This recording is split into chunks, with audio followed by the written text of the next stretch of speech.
Liberando sus frenos.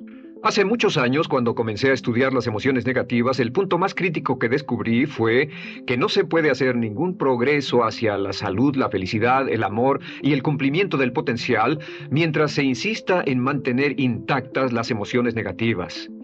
Y lo único bueno de las emociones negativas, si es que tienen algo de bueno, es que las emociones negativas no son permanentes. Lo dice hasta Sigmund Freud, no hay un lugar permanente para las emociones negativas en el subconsciente. En otras palabras, son visitantes indeseados. Son hábitos negativos o patrones de respuesta negativos que pueden eliminarse, y el punto inicial para eliminarlos es entender de dónde vinieron y entender cuáles fueron los factores causales, volviendo a la niñez temprana, que desencadenó el desarrollo de las emociones negativas y nos han dado como adultos una predisposición a ser negativos de una u otra forma. Esto nos lleva al condicionamiento de la niñez temprana. Recuerden que ya dijimos que el punto inicial de los patrones de hábitos negativos compulsivos e inhibitorios era la crítica destructiva. La crítica destructiva es el gran destructor. La crítica destructiva destruye a las personas en su interior y las deja caminando en círculos por fuera. Muchas personalidades han sido minadas y destruidas, mucha autoestima ha sido puesta de lado como resultado de la crítica destructiva más que cualquier otra cosa que podamos imaginar. La crítica destructiva es el gran asesino. Ahora, ¿por qué es eso tan malo? Sabemos que los niños en sus primeros años y al ir creciendo tienen una necesidad tremenda de amor y aprobación de sus padres. De hecho, muchos psiquiatras y psicólogos han dicho que la razón número uno de la enfermedad mental en los adultos es el retiro de amor o el amor no expresado. Sabemos que cualquier persona con prestigio, una persona que es importante para un niño, tiene un impacto enorme en ese niño, y los niños hasta la edad de 6 años tienen muy poca habilidad para discriminar entre una crítica válida y una crítica inválida. Lo que esto significa es que todo lo que diga un padre o un pariente mayor o una persona mayor, cualquier cosa que diga una persona de prestigio o una persona importante para un niño es aceptada como cierta. Es aceptada como una representación válida de la realidad. Si una madre dice eres un niño malo, o si un papá dice eres flojo, si alguien dice no eres dependiente, o si alguien dice que somos estúpidos o tontos o feos, el niño no tiene capacidad alguna para discriminar entre lo válido y lo no válido. Ese niño acepta eso como una verdadera representación de la realidad. Va más allá de la mente consciente, va directamente al subconsciente y ahí se queda. Muchos de nosotros como adultos aún estamos viviendo en base a la información negativa que recibimos cuando éramos niños. Y después como adultos, ¿qué decimos? Pues decimos así es como soy, o siempre he sido así, o algunas personas dirán, pues es de familia, tu padre era así, los hijos son así, tu madre era así, etc. ¿De dónde viene? Nada de estas cosas es de familia. Por ejemplo, cuando estaba creciendo, mis padres habían sufrido la depresión y la depresión les produjo un impacto enorme. Y cuando hablábamos de comprar algo, lo recuerdo muy bien, mis padres se ponían muy tensos y decían, no podemos pagarlo, no podemos pagarlo, no podemos pagarlo, no podemos pagarlo. Tenían una mentalidad de carencia, esta mentalidad de no podemos pagarlo toda su vida. Y luego yo crecí, y aunque nunca he experimentado la depresión, y la mayoría de ustedes, 10, 20, 30, 40 años después, aún estamos diciendo, no puedo pagarlo, no puedo pagarlo, no puedo pagarlo. Aún tomamos como base esas frases críticas, esas frases emocionales que usaban nuestros padres. Tal vez sus padres les decían como mi padre me decía a mí una y otra vez, nunca acabas lo que empiezas, nunca acabas lo que empiezas. Nunca acabas lo que empiezas. Eres un flojo, nunca acabas lo que empiezas. Y cuando fui adulto tuve muchos problemas para acabar lo que empezaba. Al acercarme al final de la tarea, comenzaba a sentirme ansioso y buscaba cualquier excusa por posponerla o retrasarla. El segundo factor que nos predispone a emociones negativas es la falta de amor. Sabemos que las personalidades de los niños se desarrollan al grado en que reciben una alta calidad y una alta cantidad de amor de sus padres. Existe una relación de 1 a 1 entre la cantidad de amor, la calidad de amor y una personalidad sana. Ese amor negado o la privación de amor es la causa clave de la infelicidad, la negatividad y la enfermedad mental en los adultos. Para que un niño se sienta realmente amado, el niño debe tener padres con buenos conceptos, y la mayoría de nosotros tuvimos padres que fueron víctimas de sus padres, que a su vez fueron víctimas de sus padres. Un escritor famoso dice que todo el mundo es víctima de una víctima. Todos son víctimas de víctimas. Nuestros padres quisieron criarnos de la mejor forma posible, pero ellos mismos fueron víctimas de víctimas. Y para que un niño se sienta realmente amado, deben existir tres condiciones. La condición número uno es: los padres deben amarse a sí mismos. Los padres deben amarse a sí mismos. Recuerden, nunca le podrán dar más amor a otros que el que sienten por sí mismos. Si no se aman a sí mismos, no pueden amar a sus hijos. Si tienen un poco de amor por sí mismos, deben difundirlo en sus hijos. Si tienen poco amor por sí mismos y es absorbido por sus esposos, entonces, a veces, aunque deseen amar a sus hijos, no tienen amor que darles. Sus padres querían amarlos y en muchos casos no tenían amor para darles. Y eso es porque nunca lo recibieron cuando crecieron. El segundo requisito es: los padres deben amarse mutuamente. Para que un niño crezca sintiendo confianza en sí mismo, crezca sintiéndose amado, a salvo y seguro, debe crecer en un ambiente donde los padres se amen. No hay nada que le dé más temor a un niño que crecer en un hogar donde los padres peleen entre sí, donde los padres no se amen, donde haya dificultades, porque el niño siempre tiene una tendencia, primero que nada, ser una víctima, pues al niño se le grita y se le vocifera, y entonces cree que la razón por la que mamá y papá pelean es su culpa. Ahora, una investigación interesante: como hay muchas familias de un solo padre, la investigación interesante muestra que cuando uno de los padres se va como resultado de una separación o un divorcio, los niños que quedan invariablemente están convencidos de que la razón por la que el otro padre se fue se debió a algo que él hizo. Y es importante que si un matrimonio o una relación va a terminar y uno se va a ir, que el padre que se quede les diga a los niños una y otra vez que la razón por la que la relación no funcionó no tuvo nada que ver con ellos. Solo tuvo que ver conmigo y con papá, conmigo y con mamá. No tiene nada que ver con el niño. El niño necesita oírlo muchas veces antes de que se sienta confiado y seguro. Y por supuesto, siempre es mejor que un niño sea criado por un padre que lo ama que por dos padres que no se aman. Una tercera condición que debe cumplirse si no quiere que exista la falta de amor es que los padres deben amar al niño. Los padres deben amar al niño. Bueno, esto parece muy obvio y muy lógico. La verdad es que, y esto es lo más difícil para usted y para mí como adultos, que ni siquiera lo pensamos, que es posible que nuestros padres no nos quisieron. No porque no lo intentaran, querían amarnos y tenían la intención de hacerlo, desde luego, etcétera, etcétera, pero simplemente como tenían conflictos mutuos y problemas sin resolver con sus padres, y sufrieron la guerra y la depresión, tenían que hacer carrera y otras responsabilidades, nunca lo lograron totalmente.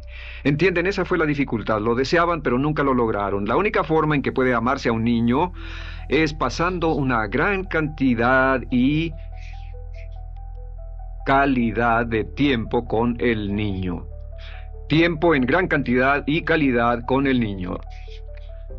10 minutos al día no bastan. Los niños se consideran valiosos según el grado en que las personas más importantes en su vida pasen tiempo con ellos. Si las personas más importantes en su vida, sus padres, solo pasan poco tiempo con ellos, los niños concluyen que la razón para ello es que tienen muchos defectos, que hay algo esencialmente malo en ellos y que por eso sus padres no pasan más tiempo con ellos. Los niños no piensan con la razón, lo hacen en forma emocional. Solo piensan: mi padre está aquí, me ama, y si no pasa tiempo conmigo, él o ella no me aman. Y si cualquiera de esas tres condiciones existió o más cuando estaba creciendo, los padres no se amaban a sí mismos o no se amaban mutuamente, o tal vez no lo amaban porque nunca lo lograron, aunque querían, entonces usted debe haber crecido en conjunción con la crítica destructiva que se llama culpa.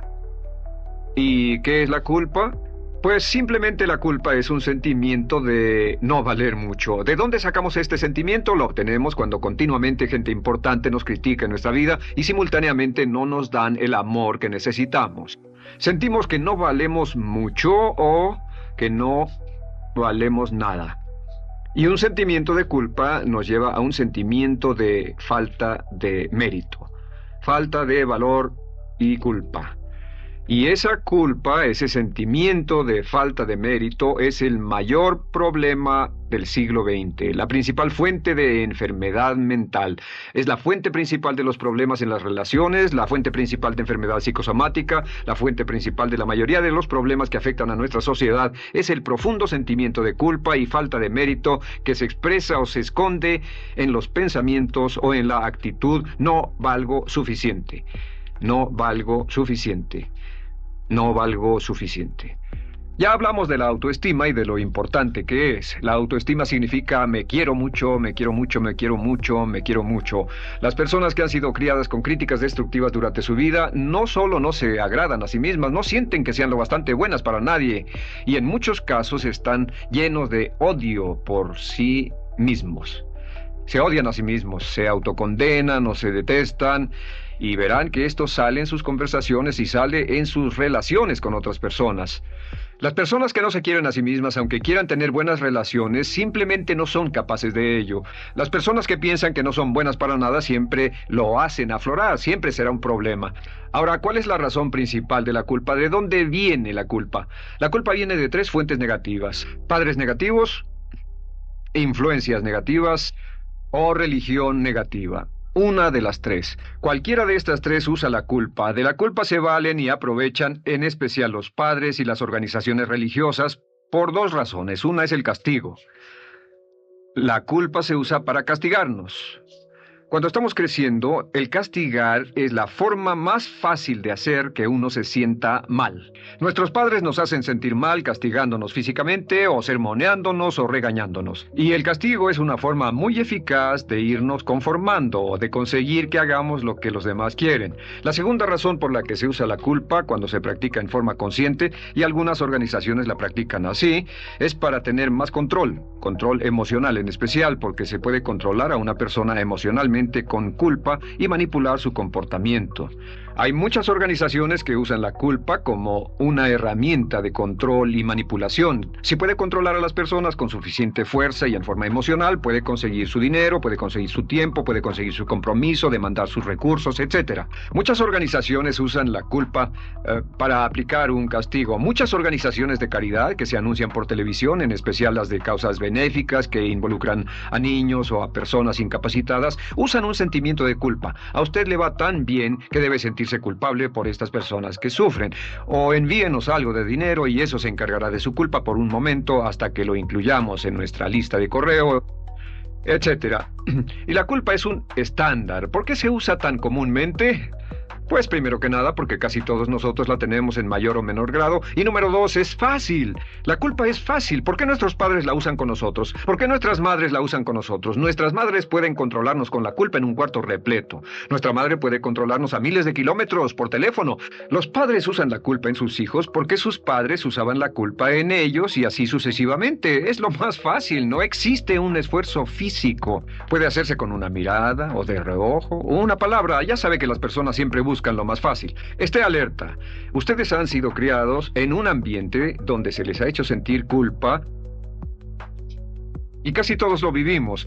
Debemos entender que la culpa es como una letrina o bacterias emocionales negativas que se colocan en la raíz de su psique o su subconsciente y activan todas las demás emociones negativas: furia, odio, envidia, resentimiento, frustración y duda, temor, etcétera. Las crea y las activa a todas, y la forma para en realidad deshacerse del centro es exorcizarlo, extirparlo, y es lo que vamos a hacer el resto de esta sesión. Primero, ¿cómo podemos saber si nos criaron con sentimientos de culpa?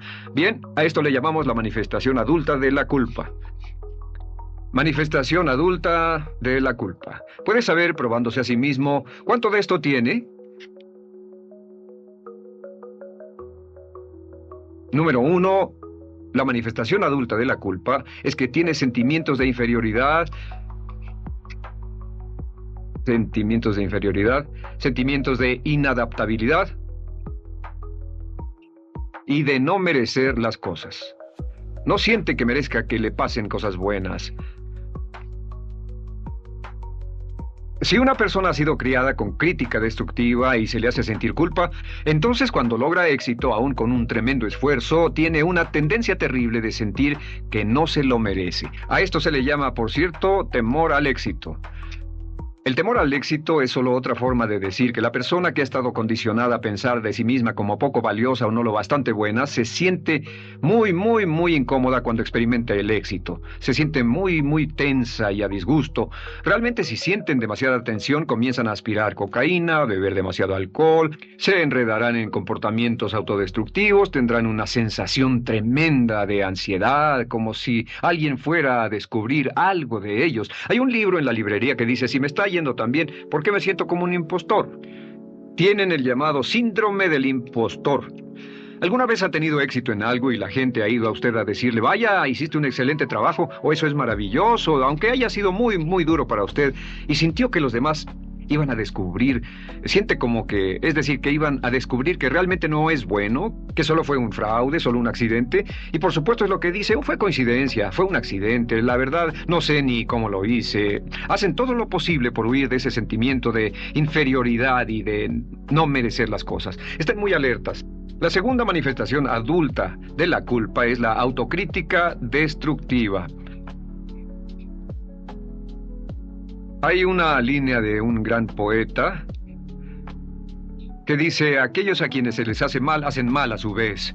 Los niños a muy temprana edad, a veces a la edad de 2 o 3 años, comienzan a menospreciarse, se desgarran, hasta se golpean y se castigan físicamente si se les critica demasiado. Siempre dicen el equivalente de no valgo suficiente o no soy muy bueno, y se castigan a sí mismos. Y la crítica destructiva es un síntoma real de un sentimiento escondido de culpa e insuficiencia. El número 3 es que fácilmente manipuladas por la culpa, las personas pueden jalar sus cordones de culpa en forma muy simple. Realmente vemos que existen 2 tipos de personas en el mundo, los lanzadores de culpa y los receptores de culpa. Invariablemente, estas personas se atraen mutuamente. Y por supuesto el lanzador de culpa es la persona que se identifica con el padre que lanzó la culpa y el receptor es la persona que se identifica con el que atrapó la culpa. Pero los lanzadores y los receptores de culpa se unen, se equilibran perfectamente, se establecen y forman una nueva generación de lanzadores y receptores de culpa. Podemos decir que usted es fácilmente manipulado por la culpa porque ha estado muy bien condicionado. Su jefe puede tirar de su cordón de culpa, una persona en un autobús puede tirar de su cordón de culpa, una sobrecargo puede tirar de su cordón de culpa. Esté muy alerta a esto. La cuarta manifestación de culpa es que usted la usa. Usa la culpa y culpa a otro generosamente. ¿Por qué? Pues si ha funcionado en usted, la hará funcionar en ellos. Le parecerá que es un intercambio, un trato muy justo. Usa la culpa y la culpabilidad y se convierte en la base de sus relaciones con los demás. Cuando algo sale mal, les echa la culpa a ellos. Algo sale mal, culpa a alguien más. En cuanto hay un problema, busca a quién culpar. Un experimento muy interesante con la cámara escondida hace algunos años fue que hicieron una plancha de hielo y la pusieron en la acera sin que nadie los viera. No hacía mucho frío, pero lo hicieron y observaron cómo reaccionaban las personas cuando pasaban por ahí, cuando caminaban por ahí, llegaban a esa plancha de hielo, se desequilibraban y se resbalaban y lo primero que hacían era observar a la persona más cercana a ellos, enojados, verdaderamente furiosos. En otras palabras, buscaban a quién culpar. Y si no había nadie cerca de donde habían caído, se levantaban otra vez, miraban a su alrededor, no había nadie y entonces pateaban el piso, pateaban con fuerza y se iban. Nuestra tendencia natural cuando algo sale mal es buscar a alguien o algo a quien culpar, en especial si nos criaron con una culpa continua. Y la quinta manifestación es lo que llamamos lenguaje víctima. Ahora recuerden que hablamos sobre la ley de concentración. Dice, lo que siembras cosecharás. También dice, si usas lenguaje de víctima, mantienes viva la culpa, la refuerzas, la edificas, la cultivas, la utilizas. El lenguaje víctima es lenguaje como no puedo, no puedo, no puedo. Cuando dice no puedo, no puedo, no puedo, envía un mensaje a su mente subconsciente y la mente subconsciente comprende que está inhabilitado, que no tiene control, que es una víctima. Y cuando desea poder hacer algo, su mente subconsciente retroalimenta su mensaje y dice no puedes, no puedes. Y lo segundo que dice es tengo que, y otra vez no tengo control, no estoy a cargo. Pero existe otra expresión del lenguaje víctima que debemos evitar, y es esta, trataré. Trataré, sea lo que sea, trataré. ¿Qué significan las palabras trataré? Pues déjenme decirles qué significan. Significan voy a fracasar y lo digo anticipadamente para que no me vengan con represalias. En otras palabras, dice trataré de llegar a tiempo, pero lo que está diciendo es tal vez llegue tarde y no pueden reclamarme porque dije que trataría. Cuando una persona dice trataré, está disculpando su fracaso por anticipado. Si fuera al doctor y el doctor lo examinara, lo auscultara y le dijera, pues está en pésimas condiciones, tendremos que intervenir, debemos llevarlo al hospital ahora mismo, me sorprende que haya llegado aquí, usted dirá, bueno doctor, espero que haga un buen trabajo. Y él dice, trataré. Si él dice eso, usted seguramente buscará otro médico. O si va a un abogado, lo culpan de algo y va a un abogado y le presenta su caso y dice, oiga, va a defenderme, y él dice, trataré. ¿Qué está diciendo? Está diciendo, escuche, he estudiado el caso y por lo que veo no hay mucha esperanza, pero lo tomaré de todos modos. Trataré son los que tratan de conseguir que les pague por anticipado. Otro juego de palabras que no debe usar. Por cierto, con respecto a trataré, lo que debe decir es lo haré o no lo haré. No trataré. Si alguna vez en nuestro negocio, tenemos un negocio muy activo, si llamamos a alguien y le pedimos alguna cosa o algún trabajo y dice trataré de conseguirlo para el viernes o trataré de terminarlo a tiempo, al instante sabemos que lo que quiere decir es que quiere sentirse libre, no comprometerse. Así que nunca dejamos que nadie se vaya con un trataré, debe ser hecho o no y queremos obtener una seguridad. Si hace falta nosotros lo hacemos. Cuando dicen trataré, lo que están haciendo es que se están lavando las manos, esté alerta. La otra palabra es desearía. Dicen que un deseo es una esperanza o una meta sin energía detrás. Desearía. ¿Qué significa un deseo? Desearía significa que me gustaría tener algo, pero sé que nunca lo podré tener. Cuando dice desearía bajar de peso, ¿qué significa? Las palabras no dichas son, pero sé que no puedo. ¿Por qué no? Por las excusas que tiene y el metabolismo que tiene y los problemas, etcétera. Siempre hay razones por qué debe salir, etcétera. Desearía dejar de fumar. Desearía estar en forma. Desearía.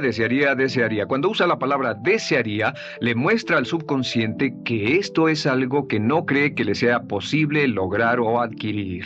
Entonces el subconsciente descarta completamente esto como meta y no le da energía, ni motivación, ni impulso, ni deseo de lograrlo. Así que esté muy alerta al lenguaje víctima. Esté alerta a la expresión sí, pero. O lo haría, sí, pero. Alguien le dice, haga esto, y usted dice, sí, pero. La palabra pero, por cierto, es el gran borrador. Si una persona le dice, podría incrementar sus ingresos o incrementar su rendimiento, ser una persona mejor o más feliz o bajar de peso o lo que sea, no importa. Y usted dice, sí, pero. Lo que está diciendo es que está borrando toda la aseveración que ha dicho antes. Manda un mensaje a su subconsciente que dice, no hay posibilidad. Y no hace esfuerzo, no otorga energía, no ejerce capacidad alguna hacia el logro de esa meta. Y las personas que han sido criadas con culpa tienen 5 cualidades o 5 manifestaciones de adultos. Una es que se sienten inferiores, se sienten inadecuadas, sienten que no merecen que les pasen cosas buenas. Estén muy alertas a eso. El número 2... se autocompadecen continuamente, usan la autocrítica destructiva. El número 3, usan la culpa y la culpabilidad en ellos y en otros. El número 4, son manipuladas por la culpa. Y número 5, usan lenguaje víctima. Así que, ¿cómo nos deshacemos de la culpa? ¿No es sorprendente cómo se aclara esto? Este pizarrón, todo se borra. Tengo una varita mágica cuando me voy a sentar al escritorio. Entonces, ¿cómo nos deshacemos de la culpa? Para deshacerse de la culpa...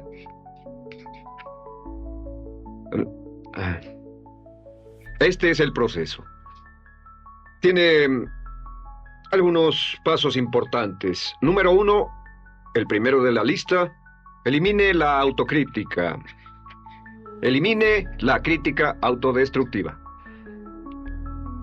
En otras palabras, nunca diga nada destructivamente crítico de usted mismo. No lo diga. Esta es la regla básica. El subconsciente acepta lo que diga usted como cierto, como un mandato. Así que no diga nada de sí mismo que no desee sinceramente que sea cierto. No diga estoy cansado, estoy gordo. No diga no puedo o debo. No diga nada a menos que quiera que sea cierto. Las palabras que van después de la palabra yo son las palabras que su subconsciente registra como mandatos, excepto cuando dice yo desearía o lo intentaré. Así que elimine la crítica destructiva. Siempre hable en términos positivos sobre usted. Me gusta mi persona, puedo hacerlo, lo haré, escogí hacerlo, pero nunca diga no, no puedo. Número 2 es no dejarse manejar por la culpa. Rehúse ser manejado por la culpa. Porque cada vez que le permita a alguien que lo manipule por la culpa, ¿sabe qué pasa? Refuerza y hace más poderoso el efecto de la influencia de la culpa en su vida. Cuando yo crecí, debo decir que yo crecí en una familia que estaba muy influenciada por la religión negativa. Realmente mi madre, Dios la bendiga, tenía un cinturón negro en el pecado e hizo un trabajo verdaderamente soberbio en ello. Y yo tardé en sobreponerme. Cuando me casé con Bárbara, ella también venía del mismo tipo de familia y recapacitamos. Hay una hermosa respuesta cuando uno de los dos caía de nuevo en los viejos patrones. Decía, no tratas de hacerme sentir culpable, ¿o sí? No tratas de hacerme sentir culpable, ¿o sí? Solo diga, no tratas de hacerme sentir culpable, ¿o sí? Y no deje que las personas lo manipulen usando la culpa. El número 3, no use la culpa o la culpabilidad y anuncie que no va a usarla. No la use en otras personas y permita que sus hijos o su cónyuge digan lo mismo. No tratas de hacerme sentir culpable, ¿o sí? Repítalo una y otra vez. Y si la otra persona le dice eso es lo que trato, contéstele no va a funcionar. Y no funcionará. Es que la culpa solo funciona mientras usted no sepa que está siendo usada en usted. El número 4 es lo que llamamos la ley del perdón. Es la más importante de todas. Realmente es el centro, es el meollo de toda esta sesión. La ley del perdón simplemente dice que usted está sano mentalmente hasta el grado en que pueda perdonar libremente y olvidar las ofensas. Que su habilidad para perdonar a los demás es la clave que determina su felicidad y su éxito en la vida. Su habilidad para perdonar a los demás es la única forma de eliminar la culpa. Su disponibilidad para perdonar a los demás y olvidar ofensas es el determinante más importante de si usted está o no totalmente integrado y es un adulto que funciona como ser humano. Porque la tendencia de culpar y de guardar rencores es una tendencia patológica infantil que la poseen todas las personas que están enfermas mentalmente. La habilidad para olvidar, para perdonar libremente, es la marca del ser humano realmente iluminado. Ahora, acepte eso como real. Hay 4 personas a las que debe perdonar. Número 1, perdone a sus padres. Perdone a sus padres por todo lo que le hayan hecho para herirlo. La mayoría de nuestras investigaciones muestran que casi todos nuestros problemas como adultos se remontan a no estar dispuestos o no poder perdonar a nuestros padres por algo que hicieron que nos hirió. Perdónelos un 100%, escríbales, llámeles por teléfono, dígales, o cuando menos perdónelos en su corazón, pero perdone a sus padres. Número 2, perdone a los otros. Perdone a todos los demás. Perdone a todos los que lo hayan herido de algún modo, por cualquier cosa, y déjelo así. Ahora, hay muchos que dicen no puedo perdonar a esa persona por lo terrible que me hizo. Pero recuerde esto, el perdón es perfectamente egoísta. El perdón no tiene nada que ver con la otra persona, solo tiene que ver con su paz mental y con su propia integridad mental. Número 3, perdónese a sí mismo. Perdónese por todas las cosas débiles, tontas, insensatas y estúpidas que haya hecho, porque todas las personas han hecho cosas tontas, insensatas, estúpidas y ridículas, pero perdónese en un 100%. Y finalmente, la última parte de esto, si ha hecho algo que hirió a alguna persona, vaya a disculparse. Es sorprendente el hecho de vidas que se arruinan año tras año por personas que no tienen la fortaleza intestinal, las agallas y el valor para decir lo lamento. Una de las cosas más importantes es desarrollar carácter hasta el grado en el cual hacemos las cosas que son muy difíciles para nosotros, hasta el grado en el cual hacemos las cosas que sabemos que están bien, aunque sean difíciles, en especial cuando son difíciles emocionalmente. Y la clave para deshacerse de la culpa, la clave para ser una persona total y completamente positiva, es perdonar a los demás. Perdone a las personas con quienes ha sostenido una relación. Perdone a sus jefes anteriores. Perdone a los amigos que lo han herido. Perdone las inversiones que estuvieron equivocadas. Perdone a los jefes que lo despidieron. Perdone a sus padres. Perdone a todo el mundo. Desarrolle una actitud hacia la vida con la que rehúsa guardarle rencor a los demás.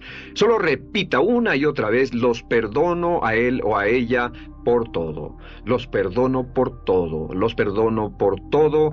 Y eso es todo. La clave para librarse de las emociones negativas es rehusarse totalmente a continuar con cualquier situación negativa. No olvide que es un acto muy egoísta y será tan egoísta como usted quiera. El acto del perdón lo libera y libera a la otra persona y le garantiza que se moverá rápidamente hacia el cumplimiento de su potencial.